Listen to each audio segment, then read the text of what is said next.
Hi YouTube, I thought I'd come on and do a bit of an introduction video, seeing as I've only just started this channel, so I don't really know what to do, what to show you. So if you have any suggestions, pop them in the comments, and yeah, if you've got any questions, again, just pop them in the comments. So my name is Beth, the business is called Pam Peters Designs, and you might be sat there wondering who on earth is Pam Peters, and why have we got a business called Pam Peters Designs. So Pam is actually my mum. It all started with her, and it actually started because I I at a young age was always into crafty stuff. My mum's always been crafty, and every weekend she used to fill our house with craft kits and trying new things and trying to see what I actually liked doing, whether it was painting, candle making, soap making. Honestly, we did so many different things. And yeah, so we ended up actually going to a beaded jewellery course because I almost we were almost ran out of ideas of what to do. So my mum had gone down to a little craft shop, sorry, and asked what courses they did, and they had this beaded jewellery course on a Wednesday afternoon, and it was right up our alley. We were like, yeah, we can make some jewellery and stuff like that. We ended up doing that for around 3 years before it became um, almost like we'd done it for too long, so we didn't know what else to do and stuff like that. But somebody on the course was doing silver jewellery, and that kind of sparked our interest, and it was what we'd like to do silver jewellery. But at the time, with me only being around 13, I wasn't allowed on any of the courses, so my mum ended up having to go on a couple of I think she did 6 weeks in the end, of silversmith jewellery courses, and then coming home and teaching me how to do it. So we did that. I said she did 6 weeks of it, and we learnt together, and we tried to. I said we ended up doing 4 years of silver jewellery, but it became too expensive. It was unsustainable. We weren't selling enough to buy enough silver to replace and keep making and stuff. And then also, anybody who does silver out there will know that I'm about, well, 12 years ago, the price of silver just quadrupled overnight. It became so expensive that it was almost impossible to make a living off it. And I say at the age of 16, I didn't have any avenues to sell it. We had a couple of shops with the stuff in it, and we do a couple of fairs. But again, with school and I was working in a cafe, it was just unsustainable as a business or even as a hobby, really. Um, so yeah, my mum was talking about this, and one of her friends had just started doing fused glass herself, and they'd invited around to her house to have a bit of a play with it and have a go at making some glass items herself. And this is where it all started. So she came home that evening and was telling my dad about it. They loved it and actually invested in buying a kiln and all the equipment to be able to do it and all the glass and stuff. So she set up her own workshop in our little Wendy house. And at the time, I wasn't really interested in it because I'd been at sixth form. I'd also had my own job, and there wasn't much free time. And any free time I did have, I wanted to spend with my friends and stuff. But my mum had been doing, experimenting and finding her style in glass rather than in jewellery this time, and had actually approached one of her local shops to sell her glass. So she went to, her local shop with a box full of glass that she'd been spent maybe 2 months making. Asked whether they would be suitable for the gift shop to sell, possibly, and the lady took it and loved the items and showed her customers, and within a couple of days this entire box was just sold, and she was getting a phone call saying, right, have you made any more stuff? I need more stuff in the shop. And at the time, I remember I only had one little teeny tiny small kiln, and she never believed or never thought that this glass would sell so quickly. So the point that she could not keep up with demand. So she ended up buying and reinvesting some of the money from the profits into another kiln. So she then got, from her first kiln was a hobby fuser, which I think only puts about 9 coasters inside it, to then go into a pro fuser, which will do about 18. So she then had a capacity of doing 20 plus coasters in a day. So she was then able to start meeting demand. But with that, more and more shops started to ask for her stuff to be in their shops.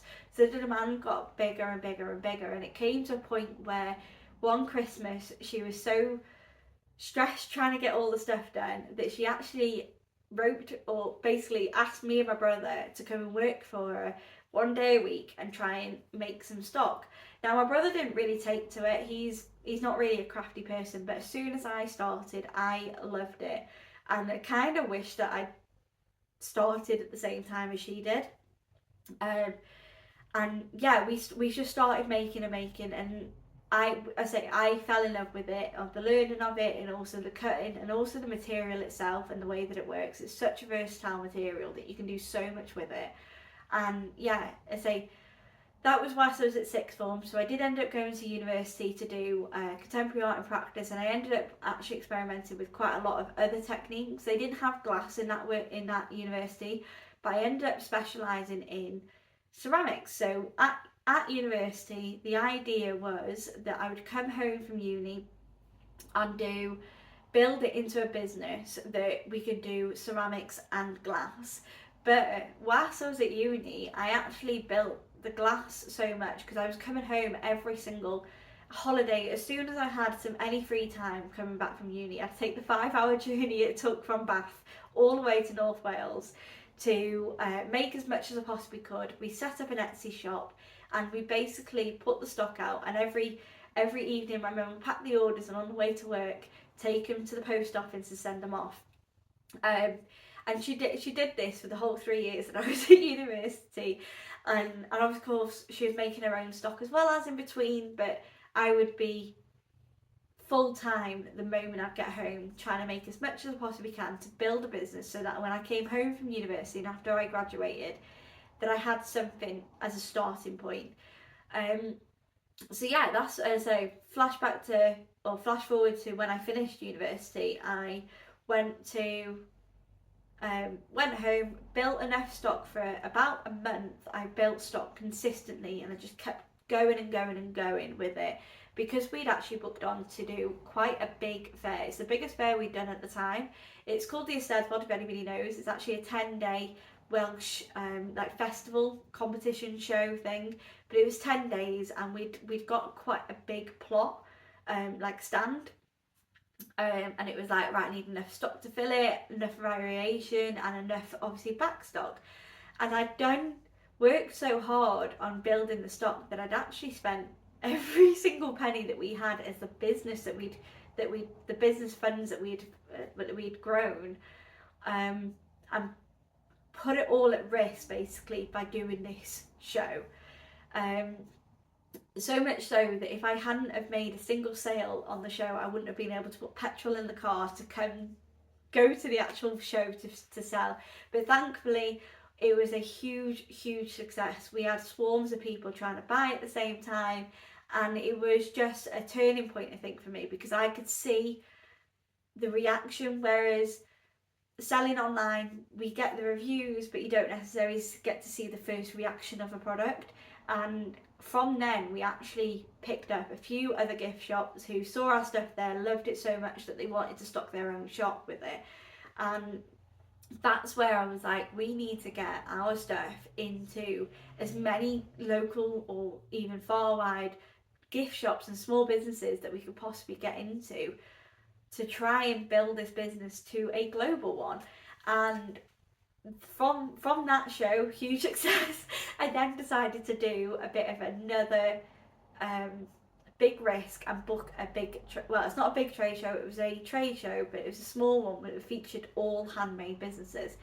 And again, that show was a massive hit. We ended up going from something like 20 stockists to over 60-70 stockists. So we gained about 40 to 45 shops from that one show alone. And at this point, we were still working from home. We still worked in the garage, and we'd expanded it so that it went into the Wendy house and also the living room, and then it ended up creeping into the kitchen. And my dad was like, enough's enough. You need to find a workshop, because the other thing is, with the kilns, we were at home doing it from the workshop. We had 3 kilns on the go at this point, that if I put them all on at the same time, the lights were flickering in the house. So we needed higher capacity with electricity as well. So we found this workshop in Mochtra that we could put a 3-phase into it, and it also allowed us to increase again to another kiln. So we ended up again expanding to have 4 kilns at this stage, all growing in size. And we were there for about 2 years, and then come COVID, we found at this place that I'm studying now, where we've now actually managed to build to 6 kilns. So we've grown to 6 kilns, and we've also added a gift shop. So you can see in the background we've got our glass, and then we've got a few non-glassy bits that we try to introduce into the gift shop to try and let's say complement our glass and create a bit of a, I say one of our other passions was to build a gift shop as well as a workshop, so you could come here, shop around, and also see the workshop in the background. And yeah, so this building allowed us to do it. So now we are, say, 6 kilns in in this one little workshop, where we make fused glass items, and I say that's me and my mum full time, and then we've also got 3 other staff members, which you might not see on here because they've expressed that they don't want to be on social media, so I'm not going to throw a camera in their face. You might see my mum every now and again, like little guest appearances maybe if she's brave enough to come on.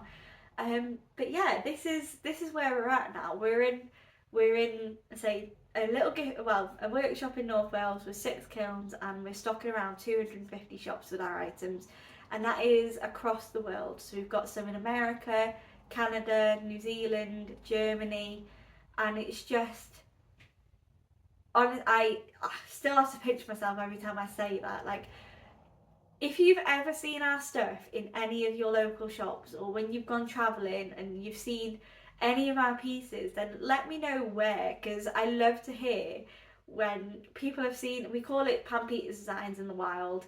Essentially, it's like when you see one of our products in the wild, whether it's your friend's house or whether it's in a gift shop or in a garden centre, just honestly let us know, because I love that kind of stuff. But anyway, so that's like our story really. If you have any questions, or if there is anything in particular that you want to see on YouTube, but especially with it being a longer format video, I'm able to do a little bit more in depth on stuff.